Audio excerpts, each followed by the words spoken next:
Bonsoir à tous, bienvenue sur LCM et dans ce journal, voici les titres de l'actualité de ce mercredi 27 janvier. Tout autre chose, le thon rouge est menacé d'extinction, mais qu'importe, les sushis font un tabac, et en France en particulier. Cette spécialité japonaise à la fois excellente pour la ligne, exotique et savoureuse, fait de plus en plus d'émules, notamment à la pause déjeuner. Rien qu'à Marseille, 25 restaurants ont déjà vu le jour. Reportage dans l'un d'entre eux avec Michael Flores.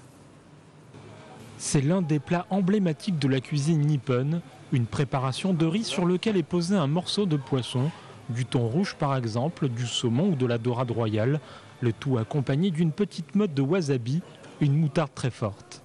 Les femmes, ils adorent parce que les sushis, c'est zéro matière grasse et ça fait pas grossir, ça garde la ligne. C'est très bien pour les femmes. Et pour les hommes aussi, les sushis se marient très bien avec la sauce au soja et les rondelles de gingembre. On a l'habitude. C'est plutôt le côté sain de la chose.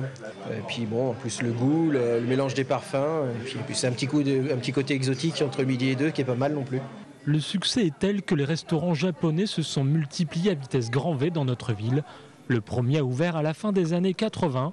Aujourd'hui, on en dénombre environ 25, une grande majorité étant tenue soit par des Chinois, soit par des Français. On voit de plus en plus d'ouvertures de restaurants à tendance sushi japonais. Ce qu'il faut savoir, c'est qu'aujourd'hui, le sushi, c'est plutôt adapté à la population française et plutôt aussi marseillaise.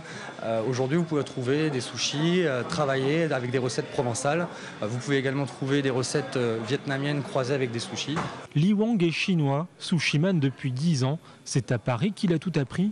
Pour lui et de nombreux compatriotes, Marseille est devenu un véritable Eldorado. C'est une date qui a marqué le XXe siècle et la fin de la Seconde Guerre mondiale, le 27 janvier 1945.